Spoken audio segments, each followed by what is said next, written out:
গল্পতরু চ্যানেলে আপনাদের সাথে আছে আমি রাজ। পড়ছিলাম সুনীল গঙ্গোপাধ্যায়ের একটি প্রেমের উপন্যাস স্বপ্ন লজ্জাহীন। পড়ছি এর ৩য় পর্ব। আমি ঘরে ঢোকার পর কিছুক্ষণ সেন সাহেব আমার দিকে চোখ তুলে তাকালেন না, মনোযোগ দিয়ে একটা কাগজ পড়ছেন। এটাই নিয়ম, এবং আমি দাঁড়িয়েই থাকব, উনি বসতে বলবেন না। একেবারে স্বাভাবিক মানুষের মতন অফিসার যে নেই তা নয়, অনেক আছে যারা অধস্তন কর্মচারী ঘরে ঢুকলে সঙ্গে সঙ্গেই তাকান, বসতে বলেন এবং স্বাভাবিক মানুষের মতন কথা বলেন। কিন্তু আমাদের সেন সাহেব একজন টিপিক্যাল গভর্নমেন্ট অফিসার। অফিসের জীবনটা আমার কাছে কিছুদিন ধরে একঘেয়ে লাগছিল। সেন সাহেবের ঘরে দাঁড়িয়ে থাকতে থাকতে আমার হঠাৎ মনে হলো একটু বৈচিত্র্য আনলে মন্দ হয় না। আমাদের সেন সাহেবের পুরো নাম উপেন্দ্রনাথ সেন, বছর 52 বয়স, 5টি ছেলে মেয়ে, মাইনে খুব বেশি পান না। অফিসারের ঠাঁট বজায় রাখতে বেশ অসুবিধে হয়। কিছু উপরি রোজগার আছে।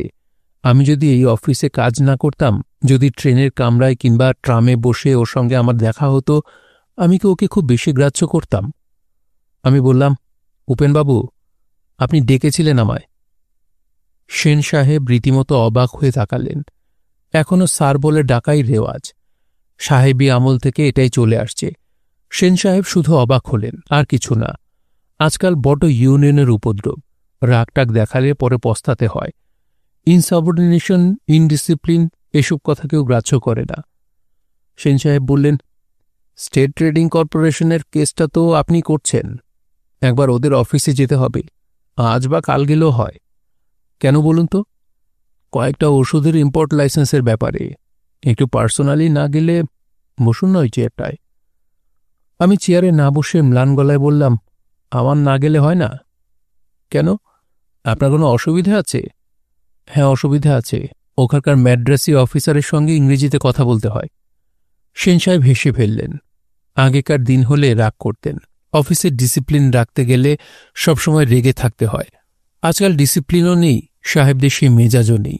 এমনকি কাঁচা লঙ্কাতেও আজকাল ঝাল কম। সেন সাহেব হেসে বললেন, এটা আপনি কি বলছেন? আপনার যদি যাবার ইচ্ছে না থাকে তাহলে অবশ্য বনমালী বাবুকে পাঠান না, উনি খুব ভালো ইংরেজি বলতে পারেন। তাছাড়া ম্যাড্রাসি অফিসারটির সঙ্গে ওর বেশ ভাব আছে। বনমালী বাবু আপনার চেয়ে ভালো ইংরেজি বলতে পারেন? এটা কি একটা কথা হলো? উনি তো আন্ডার গ্র্যাজুয়েট। আগেকার দিনে ভালো ইংরেজি শেখানো হতো। অবশ্য ঠিক, আমাদের স্টুডেন্ট লাইফে আমরা তো স্কুলে হিস্ট্রি, জিওগ্রাফিও ইংরেজিতে পড়েছি। এখনকার BA পাস ছেলেদেরও দেখছি টেন্স জানা নেই। আমাদের সময় গ্রামার না শিখলে। অফিসার কর্মচারী ইংরেজি ভাষা বিষয়ে আলোচনা করছে, আগেকার দিন ও এখনকার দিন, মিশনারি স্কুলের শিক্ষার মান ও অন্য স্কুলের অব্যবস্থা। তাহলে বনমালী বাবু কি পাঠাবো? উনি ইংরেজিতে সব ভালো করে বুঝিয়ে বলতে পারবেন। ফাইলটাও ওর কাছেই পাঠিয়ে দিচ্ছি। এই কেসটা আমি আর করব না। ঠিক আছে, কিন্তু আপনি ইংরেজি বলতে পারবেন না বলে যাচ্ছেন না, এটা কিন্তু আমি বিশ্বাস করতে পারলাম না। তখন আমার বলতে ইচ্ছে করল, তুমি কি একটা ন্যাকা না কাঁঠালের আমসত্ত্ব? রেগে না গিয়ে আমিও হাসলাম, বললাম, উপেনবাবু, আপনি ইংরেজি কথাটার মানে জানেন না? এটা তো একটা কোর্ট। সেন সাহেব বেশ ঘাবড়ে গেলেন। বিষয়টা তাড়াতাড়ি চাপা দেবার জন্য বললেন, ও তাই বলুন। আপনি তো শুনেছি কবিতা টবিতা লেখেন। আপনারা ভাবুক লোক, আপনাদের কথা কি সবাই বুঝতে পারে? অফিসে এইসব নীরস কাজ করতে করতে আপনাদের কবিতা শুকিয়ে যায় না? এটা কবিতার ব্যাপার নয়, কিংবা ভাবের কথা নয়। ইংরেজিতে বলা মানে ঘুষের কথা বলা। এনটিসির কেসটাতে ঘুষের ব্যাপার আছে শুনেছি। সেটা কি আমাকে দিয়ে সুবিধা হবে? সেন সাহেবের চোখ মুখ লাল হয়ে গেল। কি বলবেন কথা খুঁজে পেলেন না। তারপর আস্তে আস্তে বললেন, আপনি ভুল শুনেছেন। আমি খুব আস্তে আস্তে বললাম, আপনি আমার চোখের দিকে তাকিয়ে সত্যি বলুন কথাটা ভুল, তাহলে আমি বিশ্বাস করব। এটাও কি ভুল? পাবলিক সার্ভিস কমিশন থেকে 3 জন ক্যান্ডিডেট এসে রোজ ঘুরে যাচ্ছে, জয়েন করতে পারছে না। তার কারণ টেম্পোরারি বেসিসে যে 3 জনকে অ্যাপয়েন্টমেন্ট দেওয়া হয়েছিল তারা 200 টাকা করে ঘুষ দিয়েছে। একটা টেন্ডারের ব্যাপারে গত সপ্তাহে একটা ওষুধ কোম্পানি 2000 টাকা ঘুষ দিয়েছে। বলুন এগুলো মিথ্যে? তাহলেই আমি বিশ্বাস করব। মানুষকে বিশ্বাস করতে খুব ইচ্ছে করে আমার। সুনীলবাবু, আপনি একটু বসুন, আপনার সঙ্গে আমার কথা আছে। এ বিষয়ে আপনার সঙ্গে আমার কোনো কথা থাকতে পারে না। আপনি উত্তেজিত হচ্ছেন কেন? বসুন না। না, আমি বসব না। আমাকে এর মধ্যে জড়াবার চেষ্টা করবেন না দয়া করে। আমার ভীষণ ভয় করে। আমার চোখের সামনে যদি কেউ 1,000 টাকার নোট এগিয়ে দেয় তাহলে আমি হয়তো নিয়েও নিতে পারি। আমাকে পারচেস সেকশন থেকে সরিয়ে দিন, কোনো নিরিবিলি সেকশন দিন, নইলে আমাকে চাকরি ছাড়তে হবে। সব কেরানি সাধারণত অফিসারদের হিংসে করে। এটা এক ধরনের ঈর্ষা। অফিসারদের আলাদা ঘর, গদিমরা চেয়ার ও বেশি মাইনে ও ক্ষমতার জন্য ঈর্ষা। সেই জন্য অফিসারের মুখের ওপর কেউ কড়া কথা বললে কেরানিরা খুশি হয়, এবং যত গোপন ঘরে এই ঘটনা ঘটুক কয়েক মিনিটের মধ্যেই সবাই জেনে যাবেই। ইউনিয়নের পান্ডা ও নতুন ছেলে ছোকরারা এই ব্যাপারের পর আমার সঙ্গে খুব মাখামাখি করতে লাগল। তার 1 মাস বাদে আমি চাকরি ছেড়ে দিলাম। এর কিছুদিন পর একটা আধা সরকারি সংস্থায় আমি নিজেই অফিসারের চাকরি পেয়েছিলাম, বলাই বাহুল্য চেনাশুনোর জোরে। সেখানে আমারও আলাদা ঘর, জানলায় খসখসে পর্দা, মস্ত বড় টেবিল, চকচকে পেতলের বেল। প্রথম প্রথম আমি আস্ত গাড়লের মতন স্যুটটাই পরে অফিসে যেতাম। কিছুদিন আগেই আমি নিজে কেরানি ছিলাম বলে স্পষ্ট বুঝতে পারতাম পাশের ঘরের কেরানিরা আমাকে কীরকম ঈর্ষা করে। নিজেকে আমার মনে হতে লাগল ময়ূর পুচ্ছধারী দাঁড়কাকের মতন। আমার মাইনে যে কোনো কেরানির ডবলের বেশি, এবং আর কতকগুলো সুযোগ সুবিধা পাই। কিন্তু কোন যোগ্যতায় আমি অফিসার হয়েছি? যে দেশে 40টি চাকরি পদের জন্য 1 লক্ষ লোক দরখাস্ত পাঠায়, সেখানে যোগ্যতার কোনো প্রশ্নই ওঠে না। আমার অধীনে যে 35 জন কর্মচারী আছেন তাদের মধ্যে 3 জন MA পাস, একজন আবার 2 সাবজেক্টে, 6 জন BSc ও একজন LC, যাদের কেরানির কাজ করার কথাই নয়। ডাবল MA পাস ভদ্রলোকের সঙ্গে আমি কিছুতেই চোখে চোখ রেখে কথা বলতে পারি না। সবসময় মনে হয় আমি অপরাধী। অন্য অনেকে আমাকে ঈর্ষা করছে, এটা জানলে এক ধরনের অহংকার জাগে। মনে হয় আমি শ্রেষ্ঠ, আমি ব্যতিক্রম। আবার ভেতরে ভেতরে খানিকটা ভয়ও জন্মায়। এই অহংকার ও ভয় মিশিয়ে তৈরি হয় ক্ষয়রোগ, ক্ষয়ে যায় মনুষ্যত্ব। একলা বড় ঘরে স্যুটটাই পরে অফিসার সেজে বসে থাকতে থাকতে প্রায় নিজেকে খুব অসহায় মনে হতো। মনে হতো আমি ছদ্মবেশ ধরে আছি। আমি যোগ্য নই। একজন বিধবা রমণী আমাদের দপ্তর থেকে সাহায্য চাইতে এসেছিলেন। আমাকে বলতে হলো, কি করব বলুন, সরকারের গ্র্যান্ট নেই। রমণীটি কেঁদে ফেললেন। আমি মনে মনে বিরক্ত হয়ে উঠেছিলাম। অফিসের মধ্যে কান্নাকাটি একটা নইসেন্স, কিন্তু এই অবস্থায় কি করা যায়? আমি বেল টিপে বেয়ারাকে ডেকে বললাম, রতনবাবুকে আসতে বলো। আমার অধস্তন কর্মচারী রতনবাবু এলে আমি বললাম, দেখুন তো এই ভদ্রমহিলাকে কোনো সাহায্য করতে পারেন কিনা। ভদ্রমহিলাটিকে বললাম, আপনি যান, এর সঙ্গে কথা বলুন। যদি কিছু করা সম্ভব হয় ইনি নিশ্চয় করবেন। একটা চমৎকার জোচ্চুরির ব্যাপার ঘটে গেল। আমি খুব ভালোভাবেই জানি ভদ্রমহিলাকে সাহায্য করার কোনো উপায়ই আমাদের অফিসের নেই, কিন্তু আমার ঘর থেকে কান্নাকাটির বিশ্রী দৃশ্য সরাবার জন্যে আমি রতনবাবুর কাছে পাচার করে দিলাম। রতনবাবু বুঝলেন ব্যাপারটা, কিন্তু উনিও অফিসে অধিকাংশ সময় কাজ করেন না। সুতরাং মাঝে মাঝে অফিসারকে এরকম অস্বস্তিকর অবস্থা থেকে বাঁচানোর দায়িত্ব তাকে তো নিতে হবেই। আমার 2 জন সিনিয়র অফিসার সারাক্ষণ কাজে ব্যস্ত থাকেন। অফিসারদের শুধু সই মারতে হয় এ কথা ঠিক নয়, অনেক দায়িত্বও নিতে হয়। আমি মাঝে মাঝে ওদের ঘরে কাজের পদ্ধতি দেখতে যেতাম। দুজনেই বাঙালি মধ্যবিত্ত ঘরের ভালো মানুষ। খানিকটা কথাবার্তা বললে বোঝা যায় ব্রেন ওয়াশিং ব্যাপারটা শুধু 2-1টা দেশে সীমাবদ্ধ নয়। এদের ব্রেন ওয়াশিং সমাপ্ত হয়ে গেছে। সর্বক্ষণ চাকরি সংক্রান্ত কথাবার্তা ছাড়া এদের আর কোনো কিছু চিন্তা করার ক্ষমতা লুপ্ত বলা যায়। পে স্কেল, অ্যালায়েন্স, অন্যান্য অফিসারদের পদোন্নতি, ট্রান্সফার, এই নিয়ে একটা গণ্ডি। এইসব অফিসাররাই বিএ পরীক্ষার সময় শেক্সপিয়ারের নাটক মুখস্থ করেছিলেন। WBCS পরীক্ষায় লিখতে হয়েছে রক্তকরবী সমালোচনা। আমি আমার ভবিষ্যতের চেহারাটা দেখে শিউরে উঠি। পরীক্ষামূলকভাবে কিছুদিন আমি আমার বেয়ারা রামপূজন সিংকে আপনি বলে ডাকতে শুরু করেছিলাম। এটা আমার হঠাৎ খেয়াল।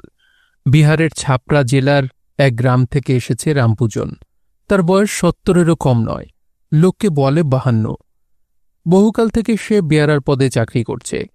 দেশে তার জমিজমা আছে, ছেলে পুলে, নাতি নাতনি। বছরে একবার দেশে যায়, ফেরার সময় প্রত্যেকবারই মাথা ন্যাড়া করে আসে। মাথা ন্যাড়া করাটা ওর শখ। চাকরি না করলেও তার চলে, কিন্তু চাকরিটা নেশার মতন দাঁড়িয়ে গেছে।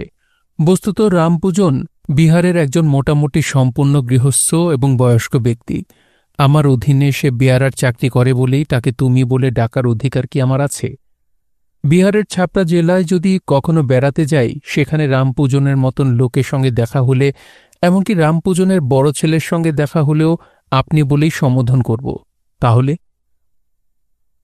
রামপূজনজি, এক গ্লাস জল নিয়ে আসুন তো। সাপ, এক গ্লাস জল নিয়ে আসুন আর একটু কথা শুনুন। আমাকে শুধু সুনীলবাবু বলবেন, এখন থেকে আমাকে সাহেব বলে ডাকার দরকার নেই। প্রত্যেক অফিসেই দু একজন মাথা পাগলা লোক থাকে। আমাকে সবাই সেরকম মাথা পাগলা লোক হিসেবে ধরে নিল। আগে যারা আমাকে ঈর্ষা করত, এখন তারা আড়ালে আমাকে নিয়ে হাসাহাসি করে।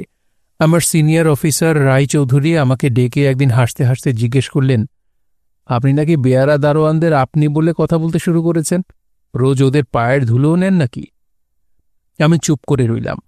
রায়চৌধুরী তৃপ্তভাবে বললেন, ভালো, ব্যাপারটা ভালো। সারা দেশেই এরকম নিয়ম চালু হওয়া উচিত। আমাদের বাড়িতে একজন বুড়ো চাকর ছিল, তাকে রাখুদা বলে ডাকতুম। কেউ তাকে শুধু রাখু বললে আমার বাবা খুব রাগ করতেন। আমার বাবা ডেপুটি ম্যাজিস্ট্রেট ছিলেন তো, সেকালে একজন ডেপুটি ম্যাজিস্ট্রেটেরই যা প্রতাপ ছিল, এখনকার মতন তো আর চুনোপুটিও ডেপুটি হতো না। আমার বাবা যেবার রায়গঞ্জে পোস্টেড, এক সাহেব। চুপ করে শুনে গেলাম। বাবার গল্প থামিয়ে রায়চৌধুরী বললেন, কিন্তু রামপূজনকে যদি আপনি বলে ডাকা শুরু করেন, তাহলে ওকে দিয়ে কি আর জল টল আনানো উচিত? গুরুজনদের কি কেউ হুকুম করে? রায়চৌধুরী দুষ্টুমির চোখে তাকালেন আমার দিকে। কিরকম ঘায়েল করেছি এরকম একটা ভাব। সত্যি, আমার তুলনায় আর সবাই ভালো ভালো যুক্তি জানে। আমি এসব যুক্তির কোনো উত্তর দিতে পারি না। আমি আমতা আমতা করে বললাম, ওর চাকরির মধ্যে যেটুকু ডিউটি সেটা করায় কোনো অপমান নেই। এসব করে কি হবে? আপনি একলা একলা কিছু করতে পারবেন? আপনি সমাজ ব্যবস্থা পাল্টাতে পারবেন? আমাদের দেশের কমিউনিস্ট নেতাদেরও তো বাড়িতে ঝিচাকর থাকে। তারা কি ঝিচাকরদের আপনি বলে? না না, আমি সেসব কিছু ভাবি না। এটা আমার একটা খেয়াল। খেয়াল? এখনো বড্ড ছেলে মানুষ আছেন। থাকুন আর কিছুদিন। সরকারি চাকরির যাতায় কিছুদিন ঘুরলে সব খেয়ালটাল উবে যাবে। রামপূজন নিজেই দুদিন বাদে এসে আমার কাছে ঘোরতর আপত্তি জানালেন। হাত জোর করে বললেন, সাব, আমার নকরিটা ছাড়াবেন না, মেহেরবানি করুন। আমি গরিব। আমি ব্যস্ত হয়ে বললাম, না না, আপনার নকরি ছাড়াবো কেন? রামপূজন একটা মোক্ষম যুক্তি ছাড়লেন। তিনি বললেন যে, আমি ব্রাহ্মণ। ব্রাহ্মণ হয়ে যদি তাকে আপনি টাপনি বলি, তাহলে নাকি তার পাপ হবে। ব্রাহ্মণকেই সবাই সম্মান করে। ব্রাহ্মণের সঙ্গে অন্য জাতের লোক কি সমান হতে পারে? আমি জিজ্ঞেস করলাম, রামপূজনজি, বাঙালি ব্রাহ্মণকেও কি কেউ সম্মান করে? তারা তো মাছ খায়। রামপূজনের মতে তাতে কিছু আসে যায় না। আমি তখন বললাম, রামপূজনজি, ব্রাহ্মণ বংশে জন্ম হলেও আমার জাত নষ্ট হয়ে গেছে। আমি গরুর মাংস খাই, শুয়োরের মাংস খাই, মুসলমান, খ্রিস্টান ইত্যাদি 12 জাতের ছোঁয়া খাই। আমি আপনার থেকেও নিচু জাত। নেড়া মাথা বৃদ্ধ রামপূজন আমার দিকে একদৃষ্টে তাকিয়ে রইলেন। হাত জোর করলেন। চোখে জল এসে গেল। গাঢ় গলায় বললেন, হুজুর, আমার নকরিটা খাবেন না। বুড়ো বয়সে ভুকা থাকব। কিছুতেই তাকে বোঝানো যায় না। চাকরি যাবার কোনো প্রশ্নই নেই, কিন্তু রামপূজনের যুক্তিবোধ সম্পূর্ণ অন্যরকম। শেষ পর্যন্ত বৃদ্ধ এলেন আমার পা জড়িয়ে ধরতে। হতাশ, বিরক্তি ও ক্লান্তিতে আমি মনমরা হয়ে রইলাম বেশ কিছুদিন। আমাদের অফিসের জন্য একজন অফিসার, মিস্টার করগুপ্ত, একদিন আমাকে ডেকে বললেন, মিস্টার গাঙ্গুলি, আপনি তো সিগারেট খান, আপনার লাইটার নেই? না। এতদিন বলেননি কেন? আমার লাইটার নেই, এটা কি সকলকে ডেকে ডেকে বলার মতন ব্যাপার? আমার বাড়ি নেই, গাড়ি নেই, সানগ্লাস নেই, সোয়েডের জুতো নেই, চাবের রিং নেই, ছবির অ্যালবাম নেই। এ কথা কি আমি লোকজনকে শুনিয়ে শুনিয়ে বেড়াব? সুতরাং আমাকে বলেননি কেন, এ প্রশ্নের উত্তরে আমাকে চুপ করে থাকতে হল। করগুপ্ত বললেন, স্মিথ কোম্পানির ওই যে লোকটা আসে চ্যাটার্জি, চেনেন তো? আমি ওকে বলে দেব এখন। ও আমাকে একটা চমৎকার লাইটার দিয়েছে। আপনি বললেও হয়, কিন্তু আপনি লাজুক লোক, বলতে পারবেন না। আমি বলে দেব এখন। আমার লাইটার লাগে না, দেশলাইতেই চলে যায়। আরে মশাই, রনসন, ভালো জিনিস।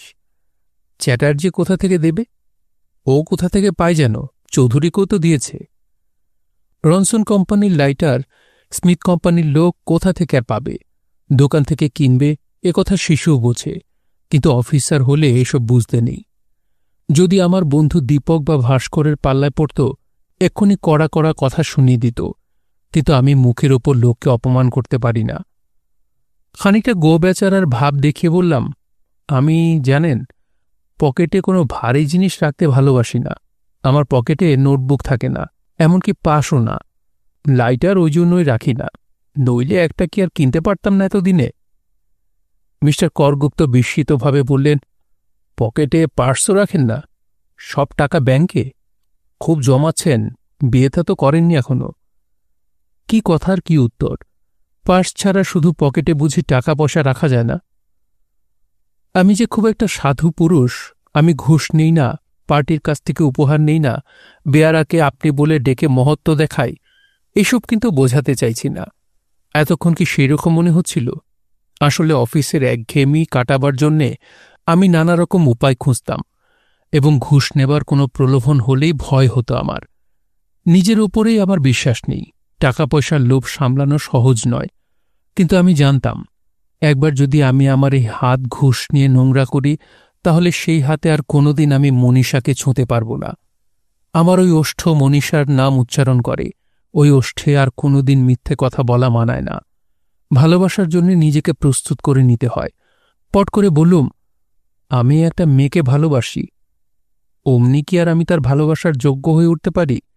পৃথিবীতে যারা যারা অন্যায় কাজ করে, তারা কেউ কখনো সত্যিকারের ভালোবাসেনি। স্বপ্নের মধ্যে মনীষা আমাকে প্রশ্ন করেছিল, ভালোবাসা মানে কি কারো কি বিয়ে করার ইচ্ছে? আমি কি এ প্রশ্নের জবাব দিতে পারিনি। প্রশ্নটা বড় গোলমেলে। আমি কলকাতা শহরে থাকি, মনীষার সঙ্গে চেনা। মনে হয় মনীষাকে না পেলে আমার জীবনটা ব্যর্থ হয়ে যাবে। কিন্তু আমি যদি জন্ম থেকেই দিল্লি কিংবা বেনারস কিংবা গৌহাটিতে থাকতাম, চিনতামই না মনীষাকে, সেখানকার কোনো মেয়ের জন্যই ব্যাকুল হয়ে উঠতাম। কিংবা সেখানে এমনভাবে মানুষ হতাম যাতে বাবা মায়ের পছন্দ করা মেয়েকেই বিয়ে করতাম যথাসময়ে। তার আগে বড়জোর দু একটা মেয়ের সঙ্গে একটু বেড়াতে যাওয়া, আড়ালে হাসাহাসি বা ফষ্টিনষ্টি। মনীষা আমার জীবনে বিশুদ্ধতা ও উচ্চাকাঙ্ক্ষা এনে দিয়েছে। মনীষার জন্য আমি ক্রমশ মানুষ হিসেবে ভালো হয়ে উঠতে চাই। মনীষার কথা ভাবলেই আমার বুকের মধ্যে একটু একটু কষ্ট হয়। মনীষার কাছে আমি কি চাই? যখন দেখা হয় না, তখন ওকে ভীষণ কাছে পেতে ইচ্ছে করে। যখন দেখা হয়, তখন কিছুতেই কাছে পাই না। এই ধরা না ধরার খেলাই যেন আমার নিয়তি। অথচ আমি কত দিকে বেশ চটপটে, দরকার হলে লোককে ধমকাতে পারি, কাজ আদায় করতে পারি, এমনকি অন্য মেয়েদের সঙ্গেও বেশ ইয়ার্কি ফচকেমি করতে পারি। অথচ মনীষার কাছে কোনো চালাকি চলে না। সেবার কাকদ্বীপে পিকনিকে সুজুয়া আমাকে বলেছিল, আপনি বিয়ে করছেন না কেন? ডাকবাংলোর ছাদে দাঁড়িয়েছিলাম। মেটমেটে জ্যোৎস্নায় পৃথিবীময় আবছায়া, দূরে গঙ্গা, চোনাকির মতো নৌকোর আলো, নিচে চাতালে হেমন্ত, সুবিমল, অরুণ, মনীষা আর কৃষ্ণা বসে গান গাইছে। সন্ধেবেলা ডায়মন্ড হারবার থেকে এসে পৌঁছেছি এই বাংলোয়। কাল সারাদিন থাকব। সুজোয়া ছাদ দেখতে উঠেছিল আমার সঙ্গে, এখন নদী দেখছে। তোমার মতন এমন সুন্দরী মেয়ে আর কোথায় পাব? অরুণ আগে বিয়ে করে ফেলেছে, তাই আমি আর বিয়ে করছি না। আহা, আপনি সত্যি একটা বিয়ে করুন, আপনার বউকে আমি সাজিয়ে দেব। আমি রাজি। কি রাজি? সত্যি বিয়ে করছেন শিগগির? তা জানি না, যখন বিয়ে করব তখন আমার বউকে তুমি সাজাবে, এতে রাজি। ঠিক করে বলুন না, আপনার কারোর সঙ্গে ঠিকঠাক আছে? কেউ আমাকে পাত্তাই দেয় না। কেন, সেই শিবানীর সঙ্গে কি হলো? ধ্যাত, আমি চিনি না শিবানীকে। আমি তাহলে দেখব আপনার জন্যে? হ্যাঁ, দেখো না। সত্যি সত্যি বলছেন তো? এটা কিন্তু ঠাট্টার কথা নয়। আমি মোটেই ঠাট্টা করছি না। করুন না বাবা, এবার একটা চটপট বিয়ে করে ফেলুন, আমাদের দলে একজন বাড়বে। আমি কি বিয়ে না করার প্রতিজ্ঞা নিয়েছি নাকি? মধুবনের পরীক্ষা হয়ে যাচ্ছে। এই প্রসঙ্গে মনীষার নাম করায় আমি আড়ষ্ট হয়ে গেলাম। সুজুয়া কি মনীষার সঙ্গে আমার সম্বন্ধ করতে চাইছে? মনীষার সঙ্গে আমার সম্বন্ধ করে বিয়ে হবে?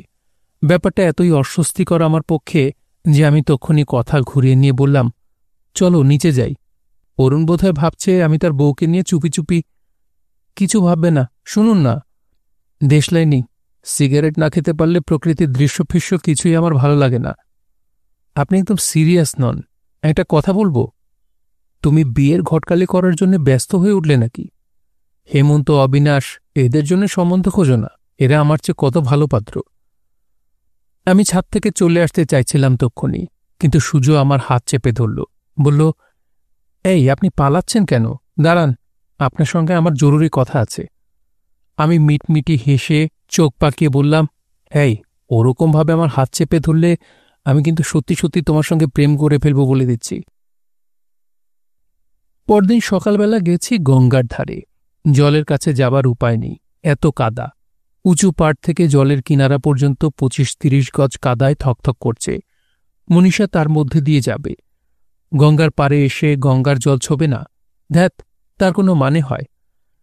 এটা ঠিক ভক্তির কথা নয়, এক ধরনের কবিত্ব। যে বুঝতে পারবে সে বুঝুক।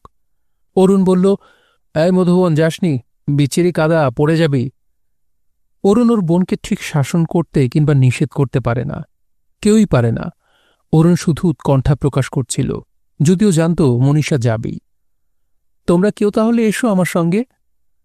হেমন্ত ডাকবাংলোতে রয়ে গেছে, সকালে বেরোয়নি আমাদের সঙ্গে। হেমন্ত থাকলে তখনই রাজি হতো। হেমন্তর চরিত্রে প্রকৃত শিভালরি আছে। আমি চুপ করে দাঁড়িয়ে রইলাম। আমার শিভালরি দেখাবার কথা নয়। মনীষা ঠিক আমাকেই না ডাকলে আমি তো যাব না। মনীষা ততক্ষণে কাদার মধ্যে নেমে পড়েছে। শাড়িটা একটু উঁচু করেছিল, কিন্তু হাঁটু পর্যন্ত ডুবে যেতেই শাড়িটারি কাদায় একেবারে মাখামাখি। অরুণ বলল, এই মধুবন, কি হচ্ছে? তোর ঘেন্নাও করে না? পরে চান করে নেব তো। পড়ে যাবি, তখন বুঝবি। পড়ে গেলে আর উঠতে পারবি না। মনীষা পেছন ফিরে বলল, তোমরা একজন এসো না বাবা। আমার চোখে চোখ পড়ল। খানিকটা ধমকের সুরে বলল, দাঁড়িয়ে আছো কি, এসো। জানত আমি ঠিক যাব, তাই প্রথমেই বলেনি। চটি খুলে রেখে প্যান্ট পরা অবস্থাতেই নেমে গেলাম কাদার মধ্যে।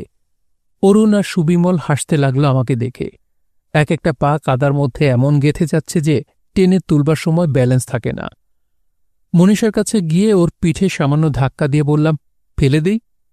মনীষা খপ করে আমার হাত চেপে ধরে বলল, এই কি হচ্ছে কি? সত্যি পড়ে যাব? তাই তো চাই, কাদা একবার পড়লে চেহারাখানা যা খুলবে না। তোমাকেও ফেলে দেব। মনীষাকে একটা ধাক্কা দিয়ে আমি ছপ ছপ করে দৌড়ে একটু দূরে সরে গেলাম। মনীষা পড়তে পড়তেও তাল সামলে নিল কোনো ক্রমে। তারপর তেরে এলো আমার দিকে। ভাটার নদী, পাড়ের কাছে তাই বিস্তৃত জায়গা জুড়ে এখন কাদা। দূরে বাঁধের উপর ওরা দাঁড়িয়ে আছে, আর নিচে এতখানি খোলা জায়গায় আমরা দুজন কাদার মধ্যে ছপ ছপ করে দৌড়াদৌড়ি করছি। দূরে দাঁড়িয়ে ওরা খেলা দেখছে, হাসছে। ততক্ষণে হেমন্ত এসে পৌঁছে গেছে। হেমন্ত চেঁচিয়ে বলল, দাঁড়া, আমিও আসছি। হেমন্ত এসেই বিনা বাক্য ব্যয়ে এক ধাক্কা মেরে আমাকে ফেলে দিল কাদার মধ্যে। আমিও ওর পা ধরে দিলাম এক হ্যাচকা টান। তারপর দুজনেই কাদা মাখা ভূত। মনীষার প্রায় কোমর পর্যন্ত কাদা পৌঁছেছে। ওকেও ফেলে দেবার জন্য হেমন্ত আর আমি এগুলাম দুদিক থেকে। তার আগেই মনীষা পৌঁছে গেল জলের কিনারায়।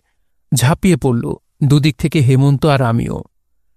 অরুণ চেঁচিয়ে উঠল, এই এই, এখানকার জলে কুমির আছে, তাছাড়া মাগুর মাছের মতন মস্ত বড় কাঁটাওয়ালা মাছ। কে শোনে ওসব কথা? জলে বেশ স্রোত, তাছাড়া আমাদের গায়ে পুরো জামা প্যান্ট। সাঁতার কাটতে বেশ অসুবিধে হচ্ছিল, কিন্তু দারুণ আনন্দ পাচ্ছিলাম। আমরা তিনজনেই মোটামুটি ভালো সাঁতার জানি। যদিও গঙ্গা এখানে এত চওড়া, রীতিমতো স্রোত, এমনিতে একা একা এখানে সাঁতার কাটতে সাহস পেতাম না। কিন্তু সেই সময় ভয় ডরের কথা একবারও মনেই পড়েনি। মনীষা বলল, চলো, সাঁতরে ওই দ্বীপটা পর্যন্ত যাবে, পারবে? হেমন্ত বলল, তার চেয়ে ভাসতে ভাসতে বেশ সমুদ্রে চলে যাই। আমি বললাম, সমুদ্র পেরিয়ে আন্দামানে? না। আবার মনীষার কথা এসে যাচ্ছে। স্বপ্নের মতোই সেসব দিন। আবার বাস্তবে ফিরে আসা যাক। বাস্তব। আমার বাড়ি, একতলার ঘরে সকাল 10:30টার সময়ও শুয়ে আছি। মা এসে জিজ্ঞেস করলেন, কিরে, আজ অফিসে যাবি না? না, আজ অফিস ছুটি। কালও তো যাসনি, কালকেও ছুটি ছিল? হ্যাঁ, ছুটি। মানে কি, আমাদের অফিস বিল্ডিং রং করা হচ্ছে, ফার্নিচার বদলানো হচ্ছে, তাই কাজ হচ্ছে না কদিন ধরে। মেয়েদের কাছে বাজে কথা বলে কিছুতেই পার পাওয়া যায় না। মা কাছে এগিয়ে এসে কপালে হাত রেখে জিজ্ঞেস করলেন, শরীর টরীর খারাপ হয়নি তো? না না। মা উদ্বিগ্নভাবে তাকিয়ে রইলেন আমার দিকে। তারপর জিজ্ঞেস করলেন, তোর কি হয়েছে সত্যি করে বল তো? অফিসে কোনো গণ্ডগোল হয়নি তো? অফিসে আমার প্রায় গণ্ডগোল হয়। এ পর্যন্ত 4 বার চাকরি ছেড়েছি। এই হাহাকারের দিনে চাকরি ছেড়ে আবার চাকরি পাওয়া সোজা কথা নয়। আমিও সহজে পাই না। একবার চাকরি ছেড়ে 2-1 বছর বেকার থাকি, আবার কোনো রকমে একটা জুটে যায়। প্রত্যেকবারই পাওয়াটা কঠিনতর হয়ে ওঠে। বাবা শিগগিরই রিটায়ার করবেন। 2টি ভাইবোন এখনও স্কুলে পড়ে। প্রত্যেক মাসে ইলেকট্রিকের বিল দেওয়া হয় না। মাসের শেষে মাছের টুকরো ছোট হয়ে যায়, কোনো দিন অদৃশ্য। চাকরি করতে অনেকেরই ভালো লাগে না। অফিসে মানিয়ে নিতে অনেকের অসুবিধে হয়। অনেক সময় নৈতিক আদর্শের সঙ্গে বিরোধ বাধে। কিন্তু তাহলেও ঝট করে চাকরি ছাড়া যায় না। মানুষকে খেয়ে পড়ে বাঁচতে হয়। আস্তে আস্তে বয়স বাড়লে বিবেকের সঙ্গে নানান কারচুপি করে অনেক কিছুই মেনে নিতে হয়। কখনো খুব অসহ্য বোধ হলে ছুটি না নিয়ে অফিস কামাই করে অনেক বেলা পর্যন্ত শুয়ে থাকতে ইচ্ছা করে। না মা, কিছু হয়নি। অফিসে গণ্ডগোল হবে কেন? কারোর সঙ্গে রাগারাগি করেছিস নাকি? বলছি তো সেসব কিছু না। 32 বছর বয়সে মায়ের আদুরে ছেলে সাজতে মন্দ লাগে না। মা পাশে দাঁড়িয়ে উৎকণ্ঠা প্রকাশ করছেন। ছেলে সেটা উপভোগ করতে করতে অস্বীকার করছে। ছেলে বিছানা থেকে উঠে পড়ে বলল, যাই একটু ঘুরে আসি একটা জায়গা থেকে। মা বললেন, অফিসে যাবি না যখন, তখন আর এই রোদ্দুরের মধ্যে বেরোতে হবে না। ছেলে একটু ভাবল, তারপর বলল, আচ্ছা ঠিক আছে, বেরোব না। আর একবার চা হবে নাকি? রাস্তায় বেরুলে শুধু যে রোদ তাই নয়, অন্য কারোর সঙ্গে দেখা হয়ে যেতে পারে। হঠাৎ ট্রাম বাস বন্ধ হয়ে যেতে পারে। সিআরপি লাঠি চালাতে পারে। অনেক রকম বাধা।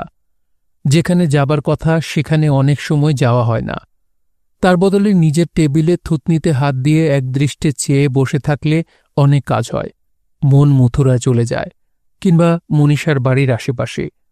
আজ স্কুল কলেজে ধর্মঘট। মনীষা আজ ইউনিভার্সিটিতে যাবে না। এখন কি করছে? ছাদের সেই ঘরে মনীষা এখন একা। মোটা মোটা বই থেকে নোট নিচ্ছে। আর 1 মাস বাদে ওর ফাইনাল পরীক্ষা। ঈষৎ লালচে রঙের চুল ওর পিঠময় এলানো। 2-1 ফোঁটা ঘাম এসে জমেছে থুতনিতে।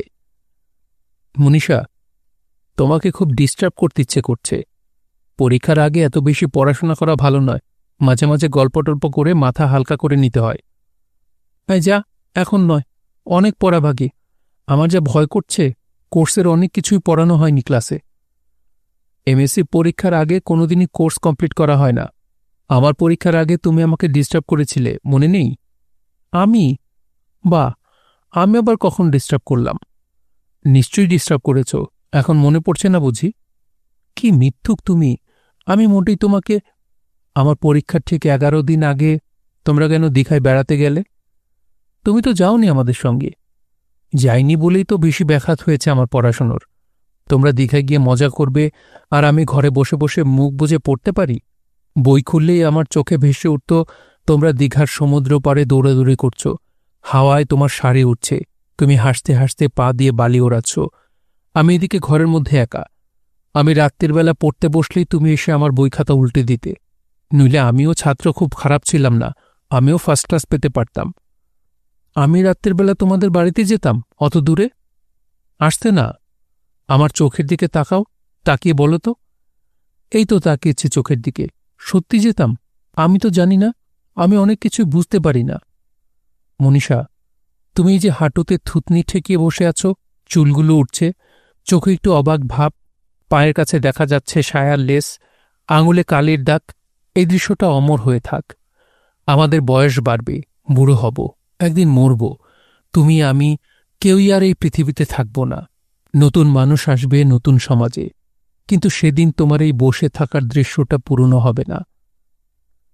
মনীষা মুখটা নিচু করল। নিজের প্রশংসা ও একেবারে সহ্য করতে পারে না। মুখময় অস্বস্তি ও লজ্জা। অবশ্য এটা ঠিক প্রশংসা নয়। আমি তো ওকে সুন্দরী বলিনি, বলেছি শুধু বসে থাকার দৃশ্যটার কথা। আমার মতন পাষণ্ডেরও চিত্ত সমাহিত হয়। মনীষার কাছে এসে আমি তো দস্যু হয়ে উঠিনি, কোনো জালে ওকে জড়াবার চেষ্টা করিনি। মনীষার কাছে আমি কি চাই? কিছুই না। মনীষা নরমভাবে অথচ অভিযোগের সুরে বলল, সুনীলদা, তুমি এসব আমাকে কেন বলো আমি বুঝতে পারি না। আমি একটা সামান্য মেয়ে। মোটেই সামান্য মেয়ে নয়। রামকৃষ্ণ বিবেকানন্দ সম্পর্কে কি বলেছিলেন মনে আছে?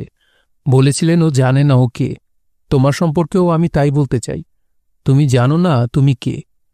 ভ্যাট, শুধু এইসব বললে আমার পড়াশোনা নষ্ট করা হচ্ছে। আমি ফেল করলে কিন্তু সব দোষ তোমার। এমএ পরীক্ষায় ফেল করতে হলে রীতিমতো প্রতিভা থাকা দরকার। আজকাল তো থার্ড ক্লাস নেই, সেকেন্ড ক্লাস ঠিক পেয়ে যাবে। কেন, আমি ফার্স্ট ক্লাস পেলে বুঝি তোমার খুব হিংসে হবে? ফার্স্ট ক্লাস পেলে তুমি তারপর কি করবে? রিসার্চ করব। রিসার্চ করে ডক্টরেট পাবে, তারপর? বাবারে বাবা, অত সব জানি না। ডক্টরেট হবার পর হয়তো বিলেত যাবে।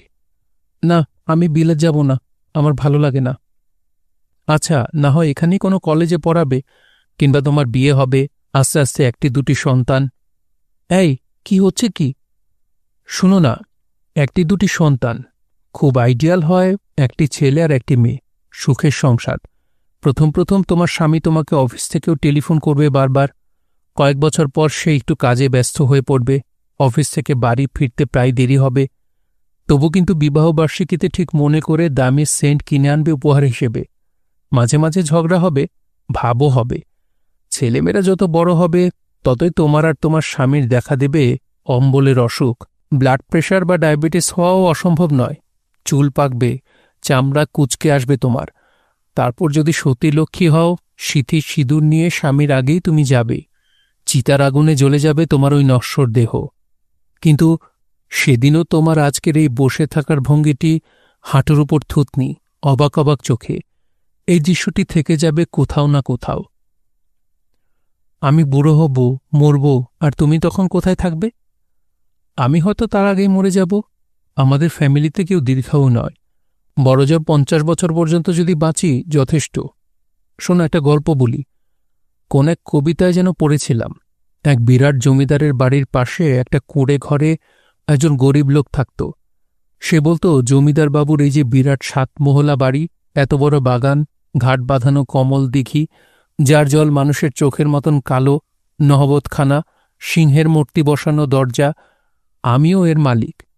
জমিদারবাবু কাগজপত্রে এসবের মালিক বটে, কিন্তু এই প্রাসাদ, বাগান, দিঘি, নহবতখানা, সিংহদ্বার, এই সব কিছু মিলিয়ে যে দৃশ্যের শোভা, আমিও তা সমান অংশীদার। আমিও তা উপভোগ করি। আমার কাছ থেকে এই অধিকার কেউ কেড়ে নিতে পারে না। বুঝলে মনীষা, আমি কুঁড়ে ঘরের গরিব লোকটার মতন। মনীষা এই গল্পের মানে ঠিকই বুঝেছে, কিন্তু মুখে তা স্বীকার করল না। স্ফুরিত হাস্যে বলল, এটা গল্প না হেয়ালি, কিছুই মানে বুঝলাম না।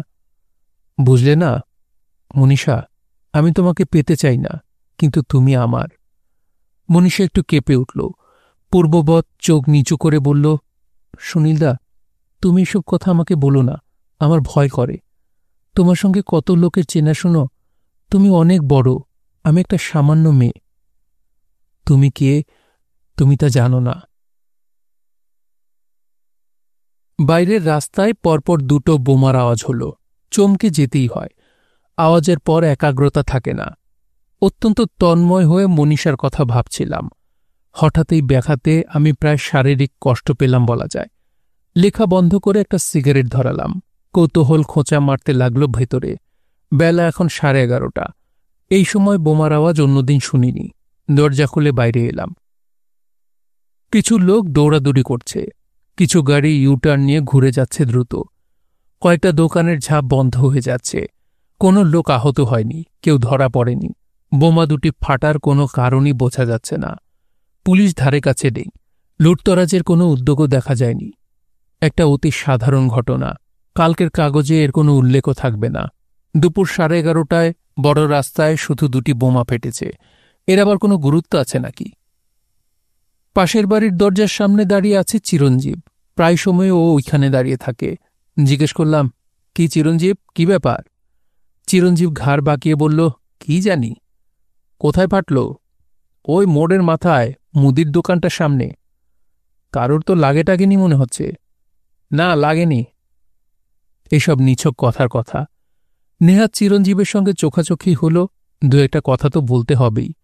বোমার প্রসঙ্গ ত্যাগ করে বললাম, তোমার খবর টবর কি? এই চলছে আর কি, নতুন কিছু খবর নেই। দরজা বন্ধ করে আমি ভেতরে ফিরে এলাম, কিন্তু এখন আর লেখায় মন বসানো সম্ভব নয়। বোমার প্রচণ্ড শব্দে আমি আবার বাস্তবে ফিরে এসেছি। বাস্তব বলতে সাধারণত যা বোঝায়। লেখার কাগজপত্র টেবিলে চাপা দিয়ে আমি খাটে শুয়ে সিগারেট টানতে লাগলাম। হঠাৎ নিজের প্রতি আমার একটা ধিক্কার জন্মালো।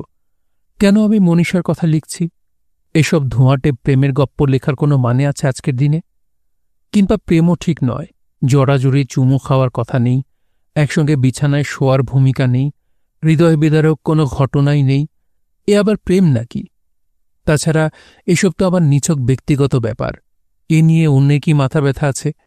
পৃথিবীতে এখন কত সমস্যা, কত প্রতিবাদ, লিখলে তাই নিয়ে লেখা উচিত। চিরঞ্জীবের কথাই ধরা যাক। ছেলেবেলা থেকেই দেখছি ওকে। আগে ছটফটে দুরন্ত ধরনের ছেলে ছিল, আজকাল বেশ গম্ভীর আর স্বল্পভাষী। প্রয়োজনের বেশি একটাও কথা বলে না। 3 বছর আগে বিকম পাশ করে টানা বেকার বসে আছে।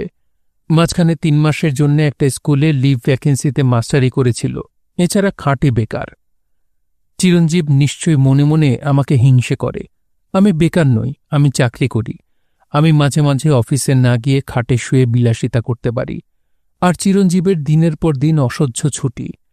চিরঞ্জীব অবশ্য একটা কথা জানে না, আমি মনে মনে সবসময় চাকরি ছেড়ে দিতে চাই। পৃথিবীতে নেই কোনো বিশুদ্ধ চাকরি। একটা কাজ করলে কি হয়? যতদিন অন্য কোনো ব্যবস্থা না হয় তার আগে এখন যারা চাকরি করছে তারা সবাই একযোগে চাকরি ছেড়ে দিয়ে কয়েক লক্ষ বেকারকে চাকরির সুযোগ দিলে কেমন হয়? আমি রাজি। তাতে এখনকার চাকরিজীবীরা অনুভব করতে পারবে দারিদ্র্যের কষ্ট, আর বেকার বুঝতে পারবে চাকরির কষ্ট। চিরঞ্জীব সম্পর্কে সবচেয়ে অসহ্য ব্যাপার হল তার ওই দরজার কাছে দাঁড়িয়ে থাকা, কখনো রাস্তার মোড়ে। সারা দিন রাত তার কোনো কাজ নেই। একটা সুস্থ সবল যুবক, খেলার মাঠও নেই যে খেলাধুলো করবে, এমন একটা ক্লাবও নেই যে তাকে কোনো কিছুতে উৎসাহিত ব্যস্ত রাখবে। মাঝে মাঝে পয়সা জোগাড় করে সিনেমা দেখা কিংবা গলির মোড়ে দাঁড়িয়ে থাকা তার একমাত্র কাজ। বই পড়া কিংবা গান বাজনা থেকে আনন্দের খোরাক সংগ্রহ করার মতন মানসিক গঠন তার নয়। বেপরোয়াভাবে ঝুঁকি নিয়ে সে একলা দেশ ভ্রমণে বেরিয়ে পড়তে পারে না। প্রথম মহাযুদ্ধ শেষ হওয়ার পর জার্মানিতে যখন হাজার হাজার শিক্ষিত যুবক বেকার হয়ে পড়ে, তখন তারা রোজ সকালে শহর ছেড়ে গ্রামে চলে গিয়ে চাষি মজুরদের কাছে যে কোনো রকম কাজের জন্য কাকতি মিনতি করত। তার বদলে চাইত একবেলার খাবার। চিরঞ্জীবের সমস্যা নিয়ে কি আমার লেখা উচিত নয়? কিংবা চিরঞ্জীবের বন্ধু শিবু? শিবুকেও চিনি ছেলে বয়স থেকে। এখন তাকে দেখতে পাই না, পুলিশ খুঁজছে তাকে। তার নামে সব সাংঘাতিক অভিযোগ। অথচ শিবুকে আমি যা চিনি, সে কোনো অন্যায় করতে পারে আমি কিছুতেই বিশ্বাস করতে পারব না। নতুন সমাজ গড়ার আগে সেই সমাজটা ভেঙে চুরে দিতে চায়। আগে তার সঙ্গে যখন কথা বলেছি তার যুক্তিগুলোর মাথামুণ্ড আমি বুঝতে পারিনি। মনে হয়েছে তার কল্পনা শক্তি একটু কমে গেছে। কিন্তু তার রাগ ও আক্রোশের কারণটা বুঝতে পারি, সেটা যথার্থ। রাগের সময় মানুষের যুক্তি প্রায় আচ্ছন্ন হয়ে যায়। ভাঙার ইচ্ছে, ধ্বংসের ইচ্ছে প্রত্যেক মানুষের মধ্যে আছে। নিজের জীবনে বঞ্চিত হলেই সেই ইচ্ছেটা প্রবল হয়ে ওঠে। চিরঞ্জীব কিংবা শিবুর জীবন ও সমস্যা নিয়েই বোধহয় আমার লেখা উচিত। প্যানপ্যানানি প্রেমের গল্প লেখার কোনো মানে হয় না। ইচ্ছে হয় মনীষা সম্পর্কে লেখা এতগুলো পৃষ্ঠা ছিঁড়ে ফেলে দিই। গল্প উপন্যাসে সমাজের মুক্তির পথ দেখানো উচিত নয়? লেখকের উচিত নয় মানুষের সামনে একটা আশার আলো তুলে ধরা? সবাই তো তাই বলে, শুধু আমি বুঝতে পারি না কেন আমার কলম দিয়ে এইসব ব্যক্তিগত কথা বেরিয়ে আসে। কিন্তু ওদের কথা আমি কি করে লিখব জানি না। আগে বারবার লিখতে গেছি, প্রত্যেকবারই মনে হয়েছে সমস্যার ঠিক জায়গাটা আমি স্পর্শ করতে পারিনি। জীবনের হৃদস্পন্দন শোনা যায় না। আমি ব্যর্থ। আমার ব্যর্থতার কথা আমি সমালোচকদের থেকেও ভালো জানি। শুনছিলেন সুনীল গঙ্গোপাধ্যায়ের একটি প্রেমের উপন্যাস স্বপ্ন লজ্জাহীন। পড়ছিলাম এর 3য় পর্ব। উপন্যাসটি আপনাদের কাছে কেমন লাগছে তা অবশ্যই কমেন্ট করে আমাদেরকে জানাতে পারেন। ভালো লাগলে একটি লাইক করবেন, চাইলে শেয়ার করে অন্যকে শোনার সুযোগ করে দিতে পারেন। সবাই ভালো থাকবেন, সুস্থ থাকবেন এবং গল্পতরুর সঙ্গেই থাকবেন। ধন্যবাদ।